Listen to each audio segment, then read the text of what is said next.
It was the 12th of April 2013. I was working at a local branch of a national TV news organization. We were probably the third largest newsroom in West Virginia at the time. I was mainly working as a news writer, but I helped with assignment editing for our reporters whenever we had something big come up. I got called up just after midnight. All hands on deck. Just from the way they talked to us and the urgency in their voices, I thought we were looking at another 9/11. I was fully expecting something vast and catastrophic. When I got to the station, I didn't know what to believe. The parking lot was packed, but I didn't see anything resembling police or FBI vehicles. I did recognize the symbols from both the USA's, United States Army Corps of Engineers, and EPA, Environmental Protection Agency, though. At this point, I thought we were looking at a natural disaster. I was ushered inside by a strange man in rough denim jeans, a flannel shirt, and some kind of Bluetooth headset. He was clearly supposed to look like a civilian, but everything about his demeanor screamed military. The determined eyes, the no questions asked kind of demeanor. There was no point in questioning him. These people were brick walls. The newsroom looked different in the dark. Everything does. The shadows were longer, and everything had a slight echo to it. Maybe the sounds just weren't soaked up as quickly by the background noise. There weren't enough chairs for everyone, so some people were sitting on the floor. I was in the back, leaning against the wall next to my fellow news writers, Ben and Erica. Last names withheld. We were all a bit worked up and anxious, but Erica couldn't turn herself off. She was always working and always making mental notes. "Not everyone's here," she whispered. "What?" "We're missing people," she repeated. "We're missing a live camera crew." She was right. Peter usually did live camera coverage. He worked closely with Noel, who was also nowhere to be seen. Literally everyone but those two were here. Noel usually did night and early morning coverage, so I expected her to be front and center. They were working up in, Juniper," Ben added. "Got a call from local." "Something happened up there?" I asked. "Wildfire?" "No, nothing like that, no." Ben shook his head. "No idea what though. Something down in the valley." Erica shrugged. We'd never seen anything like this. A woman in a pantsuit walked in and two men stepped up to block the exit. We'd never seen any of these people before. We usually use this room for morning briefings, but without the murmur of people sipping their morning coffee, the room seemed more sinister.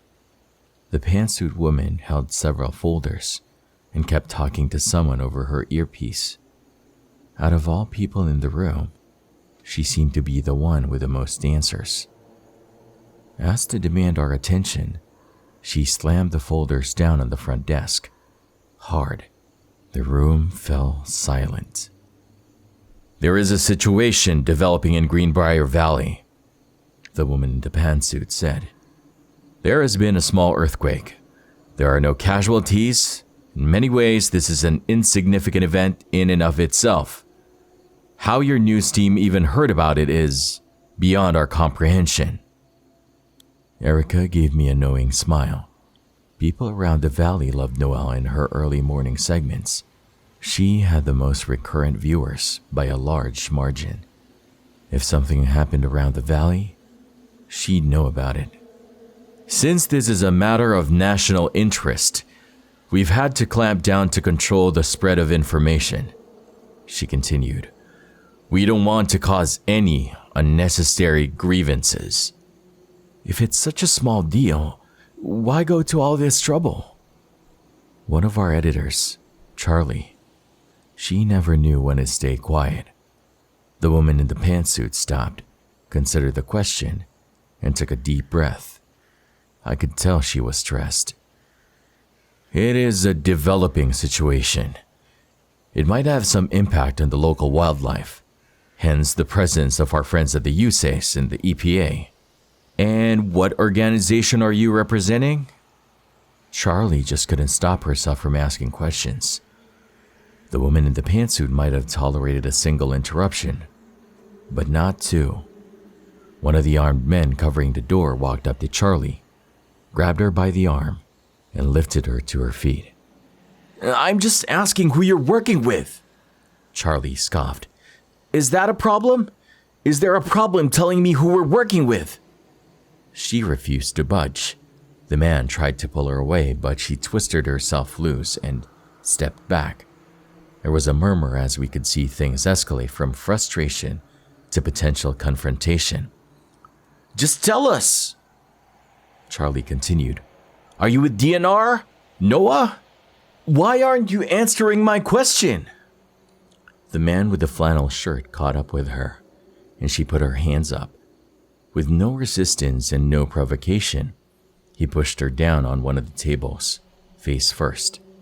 He pushed his elbow into her neck, causing her to heave and cough like she was being strangled. He put her in zip ties in a matter of seconds and dragged her out in a show of force. Now everyone was off the floor. The crew tried to talk over one another in the storm of complaints and questions. One of the camera operators tried to get out and had a gun pulled on him. Things were escalating fast, and it only stopped when the woman in the pantsuit slammed down her folders again. For a split second, I thought it was a gunshot. If we start working together, y'all might just have a career left by the end of the night. Since cooperation doesn't seem to be a given at this point, we must take some precautions. They took our phones away and patted us down to make sure we didn't have anything hidden. The woman in the pantsuit laid out a bunch of documents for us to sign. We didn't get the time to read them, just a pen to sign them with and a promise of pain if we refused. Once it was said and done, she left. I never saw her again. Over the next hour, they brought in more people. 2 more cars of armed guards dressed in civilian outfits. Once they took us out of the meeting room, we were divided into 3 different teams. Marcus, our news director, was completely sidelined. Quarantined, sort of. There was no clear organizational structure. It was all ordered remotely. We could hear the various agents receive instructions from an off-site central command. Something down in Greenbrier Valley, we suspected. A man arrived just past 2 in the morning. He was in his early 70s and dressed in a cheap navy blue suit. But I could tell he was the one to keep my eyes on. The other agents seemed to pay special attention to him. He had this goofy little sunflower pin on his collar. Something old and corporate. We were dragged back into the meeting room as the guards started handing out folders. We got 3 possible developments, the old man said. All equally possible, and we need to be prepared for each of them. There will be more people coming in through the night, and you'll be expected to stay here for the next 16 hours, minimum. There were no questions. We hadn't seen Charlie since she was carried off. They'd talked to Marcus about it, and ever since, he'd been quiet. This was a man who was usually standing at the front of the room, barking orders and taking charge. Now he looked like a beaten puppy. Those of you with green folders are to stay right here, the old man continued. Blue folders need to go with the gentleman by the door. Red folders, you're coming with me. All news writers got differently colored folders. I got a red folder. It was ominous to say the least. We were taken into one of the back rooms, along with an armed contingency. There was a seal on the folder, and I didn't want to take a chance on breaking it. A reporter, a video editor, an assignment editor, 3 people from the production crew, and one of the anchors. I can't tell you the name. but you'd recognize him if you lived in West Virginia in the 2010s. We all sat down around a small table. The old man followed us there, reminding us about the NDA we'd been forced to sign. Once we were all behind closed doors, he had the guards wait for him outside. For a moment, it was just the old man and us. "I need your absolute discretion on this topic," he said. "You can read your briefing." We broke the seals and went through our folders. Page after page of details, pictures, graphs, and statistics. Mine was about diamondback rattlesnakes, how there was an aggressive and invasive brood, and how people were supposed to stay away from the lakes near Greenbrier Valley because of them. Something about an urgent call for people to stay out of various underground caves and to not be alarmed by the presence of wildlife specialists in the area. It all seemed hastily prepared. One of the editors raised his hand, and the old man allowed him to speak. "This doesn't make any sense," said the editor. You know there are no diamondbacks like that around here, right?" "Doesn't matter. You're gonna have to report it." "No, I mean, this is a lie. It is fiction. These are native to, Georgia?" "Doesn't matter what it is and what it isn't. You're reporting it." "But I'm telling you, people will notice." "They'll believe whatever we goddamn tell them to believe." The old man slammed his hand down. We all recoiled as one of the guards opened the door. He was waved aside, and the door promptly closed. As tempers cooled, the old man stepped outside to have a smoke. The rest of us were left to discuss on our own for a while. We compared notes, and we weren't thrilled about the implications. This was clearly a worst-case scenario kind of folder.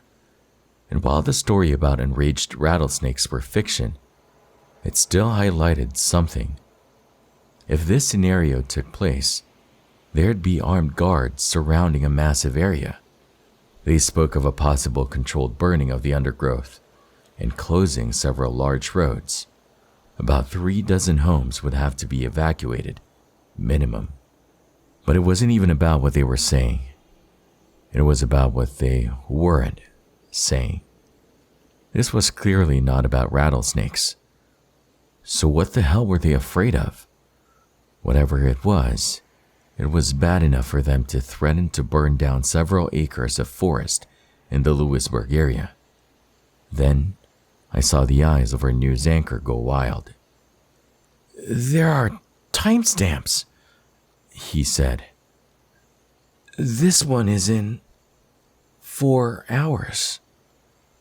To put that whole plan into action with such short notice, they had to already have put things into motion. When the old man returned, we were again separated and told to start working on the new segment. I was to write it up and summarize it, using the provided information and quotes to make it cohesive. There were some pictures and videos handed to our video editor. Our news anchor was told to perform a mock interview with a supposed snake expert who could explain the situation. It was actually just one of the guards, sitting in the adjacent room with a walkie-talkie. We were gonna pre-record it all so that the segment could be played if a sudden evacuation was necessary. I found it strange, considering our station was nowhere near the area that officially needed to be evacuated. According to their fictional scenario, there was something else brewing. I managed to catch a glimpse of Erica, and we exchanged a look across the hall. I asked one of the armed guards if I could use the restroom. He didn't seem to mind but told me he'd check on me in a few minutes. I excused myself. I met Erica in the bathroom. I could tell she was flustered. She kept washing her hands as if trying to keep herself occupied. "What'd you get?" I whispered. "What'd they tell you?" "They say they're hunting an escaped convict, armed and dangerous." You? Rattlesnakes. Diamondback rattlesnakes. What? Yeah, I nodded. Rattlesnakes. We compared notes. The stories provided were completely different, but they had something in common: evacuation of an area and the presence of armed guards. Both could also be a future explanation for possible civilian injuries. What changed was the scale. Erica's story was much smaller in scope and somewhat more believable. Mine would have the same effect, but to a much larger area. Also, her story didn't involve setting fire to parts of the valley. It did mention locking doors, though, and not picking up hitchhikers. Erica was dumbfounded. She walked back and forth, scratching her head. What the fuck is this? What are they telling us? This is not the time to ask questions. We gotta stay low on this. But this is fucking bullshit, she wheezed. What the fuck are we gonna lie about next? Bigfoot? The chupacabra? The red piper birds that trick kids into the woods? I don't fucking know, but it doesn't matter. We can't do shit right now. Erica didn't like it, but she knew I was right. And to be fair, that red piper bird story has some merit to it. I know a guy. Our time was up, and we were moved to different rooms. I was plopped down in front of a laptop with a guard supervising my actions. They'd pulled our Wi-Fi, but I started sketching up a segment about the supposed Diamondback outbreak. Every paragraph was reviewed, and there was no revision. Everything was immediately sent to the studio, or sent back with a list of notes. There were protests from the crew, but they were quickly silenced. The video editors had little to nothing to work with, and without Noel and Peter, we knew people would start to ask questions. You can't just have an early morning segment without them, about something so outlandish. Not only were we lying, we were forced to do it badly. It's just a precaution, we were told. That's all there is to it. A precaution. It probably won't air. People were running all over the place, some of them screaming at each other in the corridors. Someone was crying in the bathroom, and a guy from the production crew passed out from the stress. He looked like a ventriloquist dummy, sitting with his eyes half open as he slumped over in the corner. One of our assistants were trying to explain something to a guard and got a right hook straight to the jaw in response. Things were getting out of hand, quickly, and I was under intense pressure to finish my writing. At one point, we were all pulled out of our chairs and pushed up against the wall. When people started protesting, we were all told to be quiet. And for a few minutes, you could hear a pin drop. And somewhere in the distance, a helicopter. The guards started buzzing about. They talked about preparing for something. They brought out a kind of plastic paneling and duct tape from one of their trucks and forced one of the writing teams out of a meeting room on the bottom floor. The helicopter was coming our way. I heard screams about emergency landing as people scrambled to prepare something downstairs. I could see a little window on the top floor. I could see where the helicopter landed, but the sound it made was deafening. Even from inside the building, I had to cover my ears. I could see camouflaged soldiers bringing someone inside, someone screaming at the top of their lungs. A woman, I think. "Boil water!" someone screamed. "We need to boil water! Towels! We need more towels!" yelled another. There was intense debate. Even now, the news anchor was told to keep recording. The old man was debating something over his earpiece. I couldn't quite make it out, but I heard some colors mentioned. It seemed that the red folder would be the most likely outcome. Then at some point, It sounded like the red folder wouldn't be enough. They were already talking extensions and further contingencies. At one point, while the initial parts of the segments were exported for review, the old man pulled me aside. I was taken downstairs, closer to the screaming, and put in a small side room. "I'm gonna be honest with you, miss," he said as we shuffled down the stairs. "We might have to go off script on this one." There were no more physical folders to distribute, but they call this theoretical contingency the violet folder. It was just me and Ben working on it. Seeing as the first folder had been completely abandoned and we needed a new solid concept, the mildest scenario was no longer plausible, it seemed. The old man sat us down and complained that we needed something to explain a whole new set of events. "We're talking maybe 6 or 7 miles increased radius in each direction. Complete water shutdown for all of Lewisburg for at least 36 hours. Semi-controlled fire at an unprecedented scale. Intermittent power outages. Waves of ground shocks that can cause everything from traffic disruption to bursting gas and sewage pipes." I don't...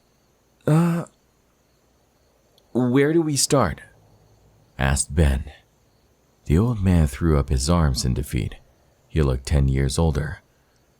"I don't know," he admitted. I can't. It has to make sense." "So just tell them the truth. Tell us the truth," I pleaded. "We can help." For a moment, I could see he was considering it. He was nodding, looking down, and searched for the right words. Then something changed. He held a finger up to his earpiece, and his eyes shifted.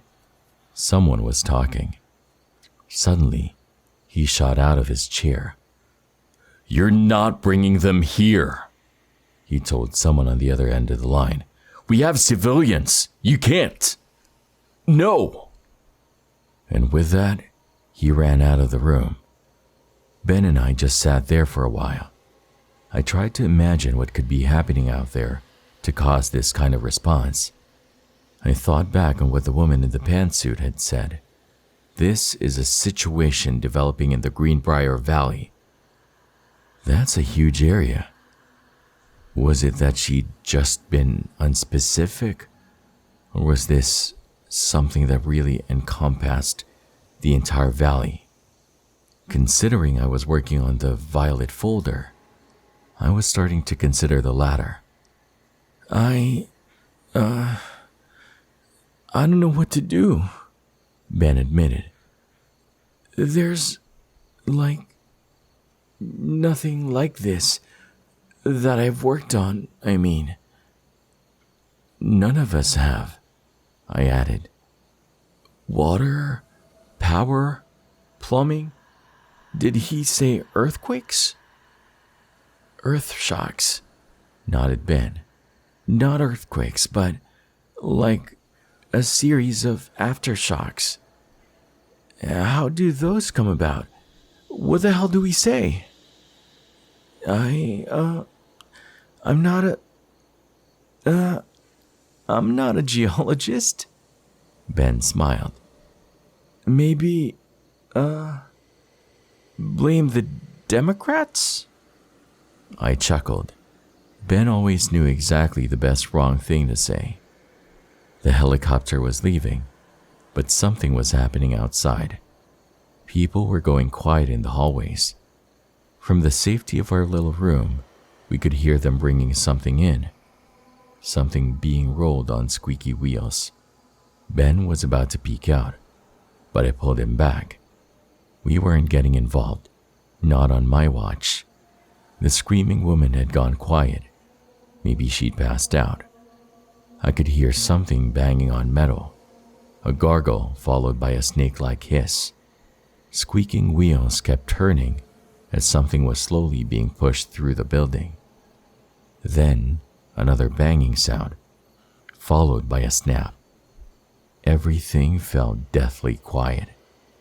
A second later, chaos. Gunshots, screams, screeching metal, wood breaking, glass shattering, automatic gunfire, hundreds of rounds sprayed in all directions. As the gunfire died down, I could hear people running, scrambling for safety, doors being slammed shut with desperate voices, calling out for barricades and ammunition. "There's still people out here!" A muffled voice came through. "Get them out of there!" And then, a completely alien noise. The best way I can describe it is a rattled breath. The same kind of rattle you hear when a big wasp struggles against a glass window, but bigger and organic. It was rhythmic, like someone taking deep, wounded breaths. Then there was clicking, sharp, dolphin-like clicking. It bounced against the walls, forcing an echo. It was such a sharp sound that it tickled my inner ear, making my head spin. I heard footsteps, several pairs, multiple individuals, and they were coming our way. Our room was just a little meeting room, a table with a set of laptops, 5 office chairs, 2 fake plants, and a gray carpet. That was it.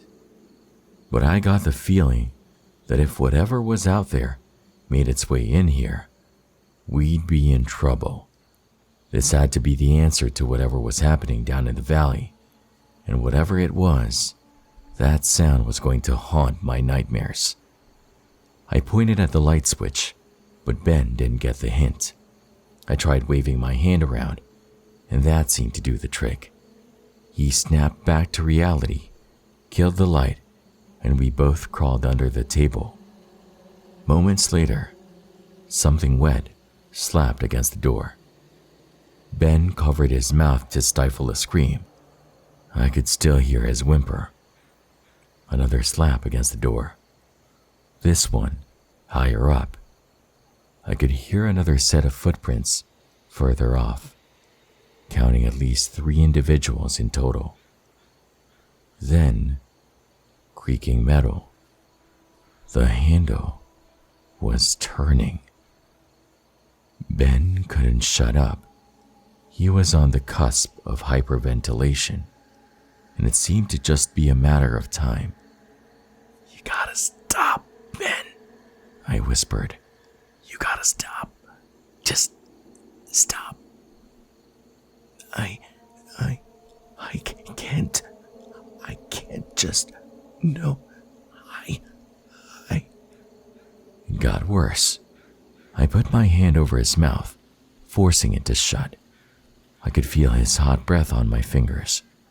The door handle turned as something wet slapped its way into the room, only slightly muffled by the carpet. More clicking. More rattled exhales. Something viscous and warm dropping onto the floor in chunks. I could feel Ben's breathing growing more and more irregular. Faster. Something slammed down on the table above us. Ben couldn't help it. He yelped. For a moment, everything was silent.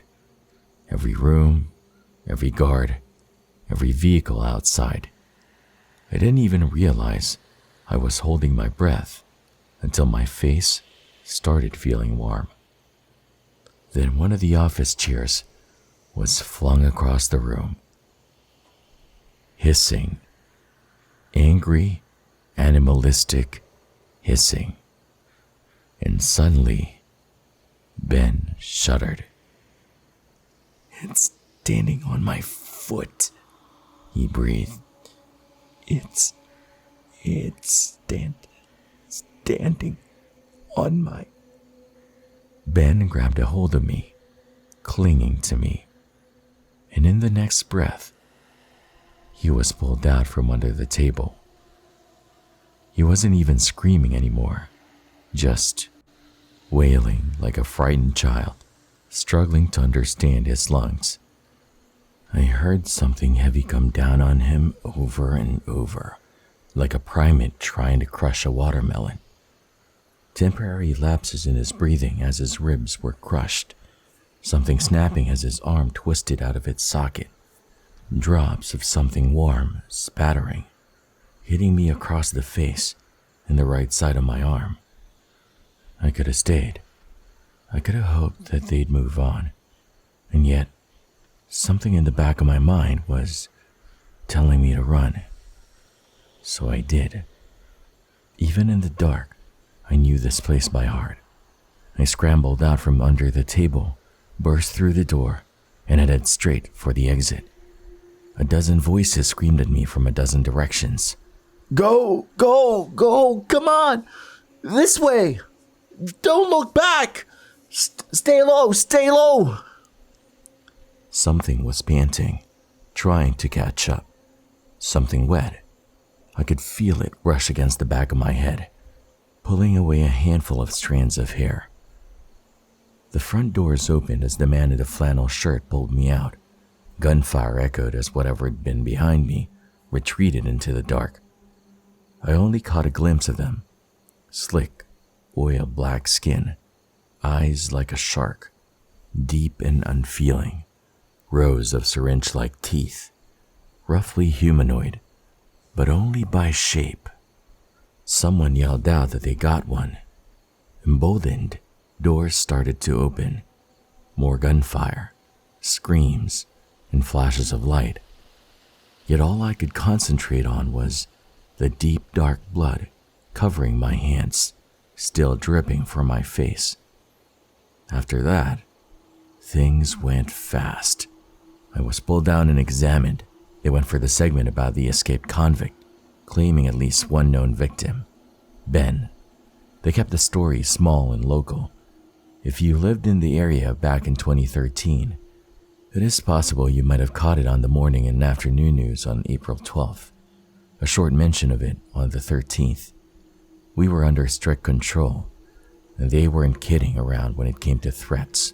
They made it very clear that a single word about this would not only jeopardize our career, but our very lives.